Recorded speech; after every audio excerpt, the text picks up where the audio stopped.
నమస్తే, నేను మీ రాజేష్.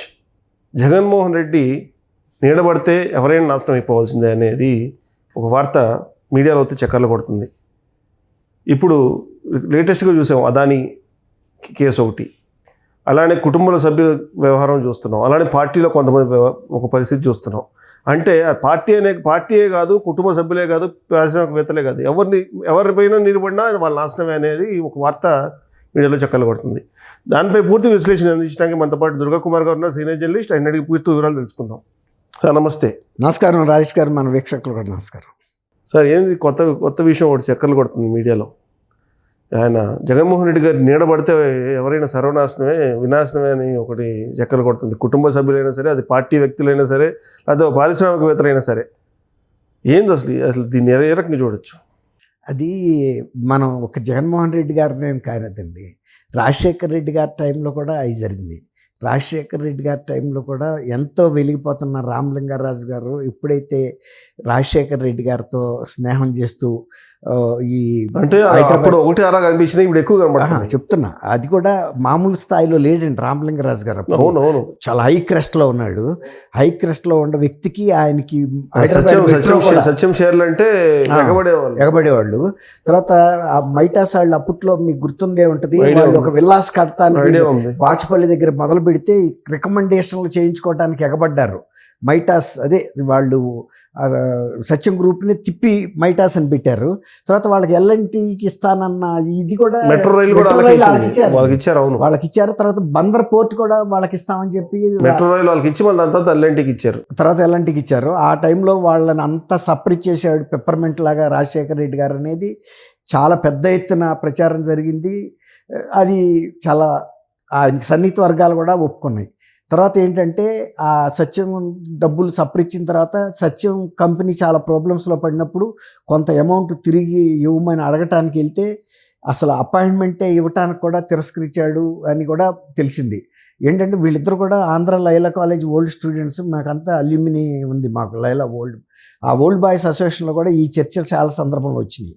అయితే తీరా ఎమ్మడి పడుతుంటే ఒకరోజు చెంప మీద పెట్టి కొట్టాడని చెప్పారు, కారిడార్లో నడుస్తా వెళ్తా, ఎందుకు డబ్బులు అడుగుతున్నాడని. అంటే ఒక్కసారి ఆ వాళ్ళ పరిశ్వాంగంలోకి వెళ్ళిన తర్వాత ఇక దుర్యోధన కౌగిల్లాగా ఉంటుందని చెప్తారు వీళ్ళ ఫ్యామిలీలో కనుక ఎంటర్ అయిన తర్వాత. అది కూడా రాజశేఖర్ రెడ్డి గారు చనిపోయే ముందల కొన్ని సిమ్టమ్స్ వాళ్ళ ఫ్యామిలీలో కనపడినాయండి వాళ్ళకి. ఆయన రాజశేఖర్ రెడ్డి గారు చనిపోవటం ఆ కుటుంబానికి ఒక పెద్ద షాక్ లాంటిదే కాదు, ఆ కుటుంబ ప్రతిష్టని చివరి దశకి తీసుకెళ్ళిందేమో అనిపించింది. అప్పటి వరకు లోన ఎన్ని లుక్కలుక్కలు ఉన్నా కూడా ఏదైనా కూడా ఒక ఈవెంట్ జరిగినా, ఒక ఫంక్షన్ ఏదైనా జరిగినా, క్రిస్మస్ కానీ న్యూ ఇయర్ కానీ జరిగినప్పుడు సందర్భాల్లో వీళ్ళంతా కూడా ఎక్స్టెండెడ్ ఫ్యామిలీ ఒకేసాట మీట్ అవటం వలన వీళ్ళ కుటుంబం ఒక గొడుగు కింద చాలా ఐక్యతగా ఉంటుందనే ఒక పేరు ఉండింది. కానీ రాజశేఖర్ రెడ్డి గారు ఆ హెలికాప్టర్ ప్రమాదంలో చనిపోయటం తర్వాత ఒక్కసారిగా ఆ కుటుంబంలో జరిగినటువంటి కుదుపులు ఆ కుటుంబాన్ని వాళ్ళ షేక్ చేసేసినాయి. పూర్తిగా డివైడెడ్ హౌస్ అయిపోయింది. ఇక ఎవరికి కూడా సంబంధాలు లేవు. ఎంతరాకి వెళ్ళిందంటే అసలు రాయలసీమలో అంతఃపురంగా అంటే అంతర్గతంగా కుటుంబాల్లో హత్యలు చేసుకోవటం అనేది లేదు. ఫ్యాక్షన్స్ ఉన్నా కూడా నిజానికి ఫ్యాక్షన్స్ కూడా ఎంత ఫ్యాక్షన్స్ అండి. ఇప్పుడు నిజానికి గట్టిగా మాట్లాడితే రాజశేఖర్ రెడ్డి గారిది కూడా ఫుల్ ఫ్యాక్షన్ ఫ్యామిలీ అని కూడా చెప్పలేము. వాళ్ళ తండ్రి కూడా బాగా ఆర్థిక అంశాల మీదే దృష్టి పెట్టేవాడు తప్ప పెద్ద ఫ్యాక్షన్ మీద కూడా లేదు. బాగా సంపాదన మీద దృష్టి పెట్టారు వాళ్ళు. అదే ఇప్పటికీ కూడా కొనసాగుతుంది. తర్వాత రాజారెడ్డి గారిని చంపినటువంటి వాళ్ళ మీద కూడా రాజశేఖర్ రెడ్డి గారు ఏం చేయలే. తర్వాత రాజశేఖర్ రెడ్డి గారి మీద కూడా ఫస్ట్ టైం ఆయన ఎమ్మెల్యే అయిన కొత్తలోనే హత్యా ప్రయత్నం కూడా జరిగింది. అది కూడా ఆర్థిక అంశాల మీద తప్ప ఇది కాదు. వాళ్ళ మైండ్స్ వేరే వాళ్ళ మైండ్స్ రాజారెడ్డి ఆక్రమించుకున్నాడు. దానికి సంబంధించి ఆర్థిక అంశాల మీద అయినాయి.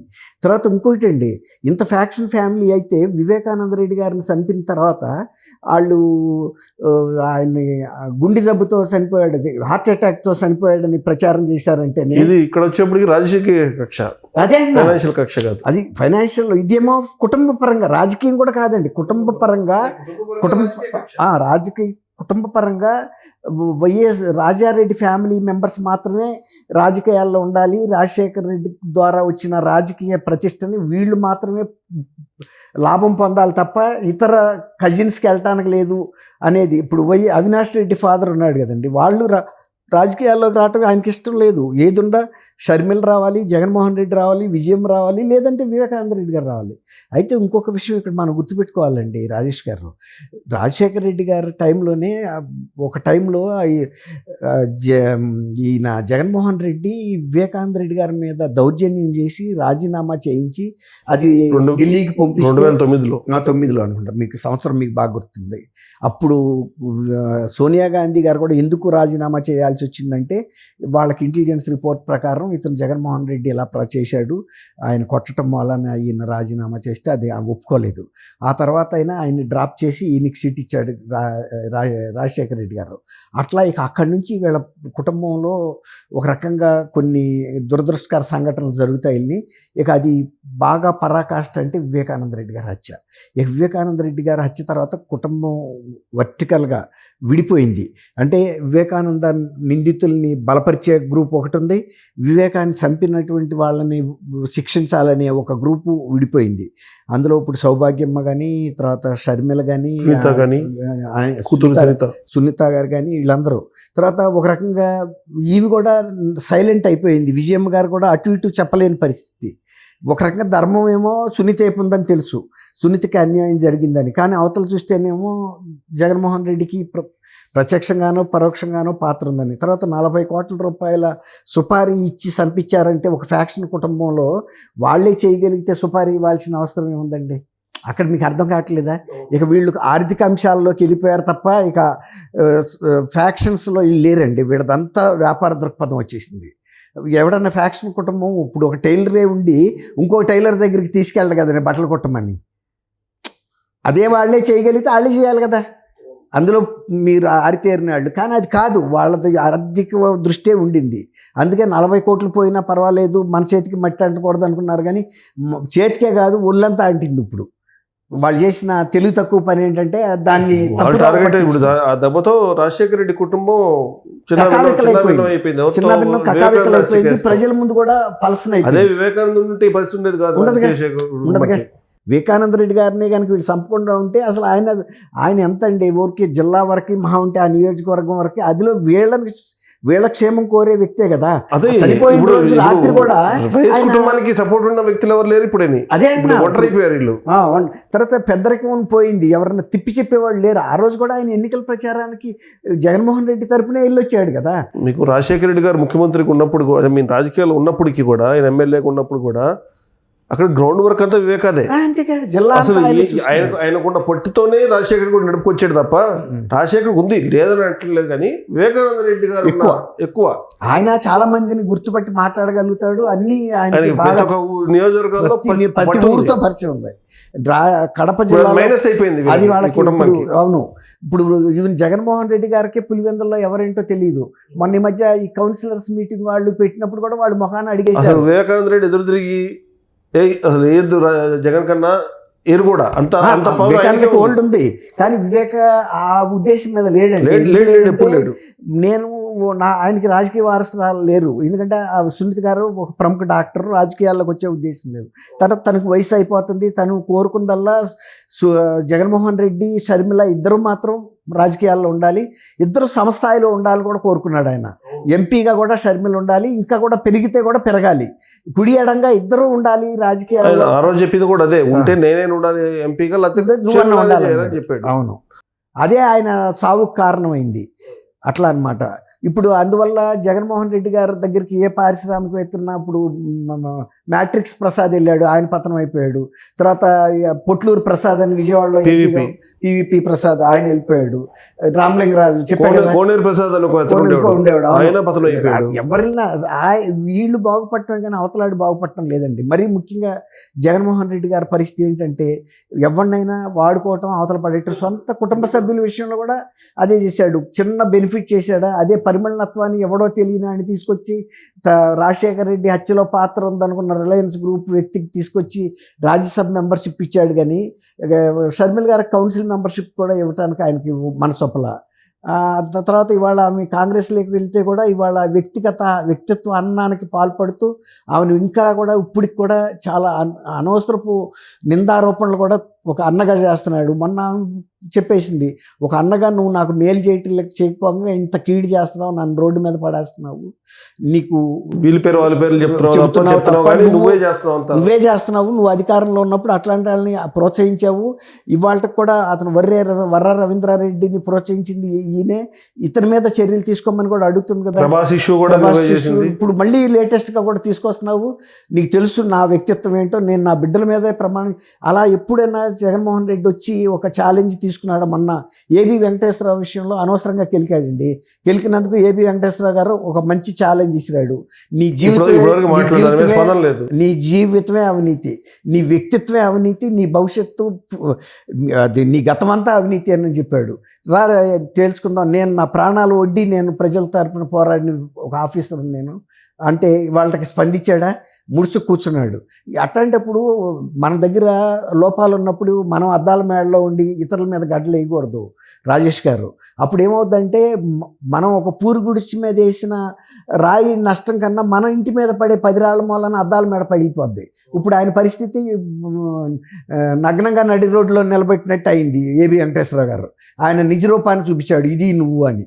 రా ఎక్కడికన్నా అంటే ఇంకేమొస్తాడు ఆయన. ఇప్పుడు షర్మిల కూడా అదే అడుగుతుంది, నువ్వు నీకు అన్ని 11 సీట్లు ఉండి నీతో ఉపయోగం ఏముంది? నువ్వేమన్నా అసెంబ్లీకి వెళ్ళి కూర్చుంటావా? కూర్చోలేవు. ఎందుకంటే నువ్వు గతంలో చేసిన పనులన్నీ ప్రశ్నిస్తారు, దానికి నువ్వు సమాధానం చెప్పలేవు, ప్రజల ముఖం చూడలేవు, కాబట్టి తప్పించు తిరుగుతున్నావు. నాకు సీట్లు లేక నేను అసెంబ్లీలోకి వెళ్తున్నా, కానీ ప్రజల తరపున బయట నుంచి అయినా పోరాడుతున్నా. నువ్వే ఎవరి తరపున పోరాడుతున్నావు? నీ పార్టీలో నేరాలు చేసిన నిందితుల తరపున పోరాడుతున్నావు అని చెబుతుంది. నువ్వు ప్రజల తరపున పోరాడట్లేదు. ఎంతసేపు నీ సోషల్ మీడియాలో పోస్టులు పెట్టి అరాచకాలు చేసిన వాళ్ళని కాపాడుతున్నావు, లేదా ఈవీఎం బాక్సులు పగలగొట్టిన వాళ్ళని, ప్రజల మీద దాష్టికాలు చేసిన వాళ్ళని వెళ్ళి జైలుకి హెలికాప్టర్లు వేసుకుని మరి వెళ్ళి పలకరించి వస్తున్నాడు, పరామర్శిస్తున్నాడు. ప్రజల్లోకి ఇవాళకి కూడా వెళ్ళటానికి ఆయనకి మొక్కలు షెల్టర్లా.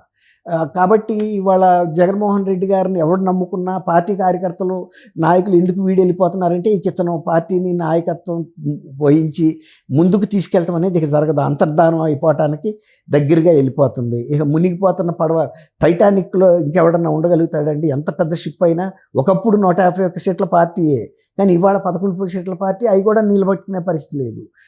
నువ్వు అసెంబ్లీలోకి వెళ్ళటానికి ధైర్యం సాలని వ్యక్తి ఇక ప్రజలు ఎందుకు అతనికి ఓట్లు వేస్తారు? ఇక ఇప్పుడు అసెంబ్లీలోకి వెళ్ళటానికి ఆయనకి ముఖం చెల్టర్ లేదు, ధైర్యం లేదు. అది ఎంత అవమానకరమైన విషయం అండి. ఒక ప్రతిపక్ష పార్టీకి నువ్వు ప్రజల్లోకి వెళ్ళి మీ తరఫున పోరాడతానని చెప్పి ఎన్నికల్లో పాల్గొని నువ్వు ప్రజా సభ, అది విధానసభ అనేది చట్టసభ, ఆ సభలోకి నువ్వు ఎందుకు వెళ్ళలేదు అనే దానికి రేపు ఎలక్షన్లో ఆయన ఏం మాట్లాడగలుగుతాడు? అది కుటుంబ సభ్యులకి నష్టం జరిగిందండి. ఇప్పుడు జగన్మోహన్ రెడ్డి గారు ప్రజలకి నష్టం జరిగింది. తర్వాత ఇప్పుడు ఆయన నమ్ముకుని కొంతమంది దగ్గరికి చేరిన వాళ్ళు కూడా దీపం దగ్గర మినుగుడు పురుగులాగా ధ్వంసం అయిపోయారు. వాళ్ళ పారిశ్రామిక ప్రగతి, వాళ్ళు ఇంకా పెట్టుబడులు బ్లాక్ లిస్టులోకి వెళ్ళిపోయారు. బ్యాంకుల దగ్గర కూడా విదేశాలకు వెళ్తే అరెస్ట్ అయ్యే పరిస్థితి. వాళ్ళందరూ కూడా ఇక వాళ్ళ ఎంతో గతంలో విస్తరించిన వ్యాపారాల వాళ్ళంతా వ్యాపారవేత్తలు వాళ్ళ కుదిర్చు కూర్చున్నారు. బయటకు వచ్చే ముఖాన్ని చెల్లదు. ఇప్పుడు ఆయనకి ఎట్లాంటి పరిస్థితి ఉందో ఆయన్ని నమ్ముకుని ప్రయాణం చేసినటువంటి నాయకులకి అదే వచ్చింది, పారిశ్రామికవేత్తలకి, వ్యాపార దిగ్గజాలకి, అందరికీ ఆ దుస్థితి పట్టింది. ఎప్పుడైనా మునిగిపోయే పడవలో ఎవరైనా ఎక్కకూడదండి, తెలిసి. అది ఇప్పుడు అది జరిగిన పొరపాటు ఏంటంటే వాళ్ళు ఒక రాంగ్ లీడర్ని సెలెక్ట్ చేసుకున్నారు, దానికి మూల్యం చెల్లిస్తున్నారు. ఇప్పుడు వాసిరెడ్డి పద్మ గారు లాంటి వాళ్ళు గుర్తించి బయటకు వచ్చేస్తున్నారు. అట్ట మొన్న రాజ్యసభకు కూడా ఆర్కృష్ణ ఏంటి, ఆయన నెల్లూరు బీదమస్తారావు ఏంటి, తర్వాత వెంకటరమణ అంతా కూడా బయటకు వచ్చేసారు కదండి. అట్లా ఫ్యూచర్ ఈ పార్టీతో ఉండదనేది వాళ్ళకి అర్థమైపోయింది. ఇక మిగిలిన వాళ్ళు కూడా ఎంతో కాలం ఉండదండి. ఇక ఆయనకి కూడా అన్నీ కూడా సెల్ఫ్ గోల్స్ కొట్టుకుంటున్నాడు. ఏ లీడర్ సెల్ఫ్ గోల్స్ కొట్టుకునే వాళ్ళు రాజకీయాల్లో రాణించలేరు. రైట్ సార్, థ్యాంక్ యూ అండి. మన వీక్షకులు కూడా నమస్కారం.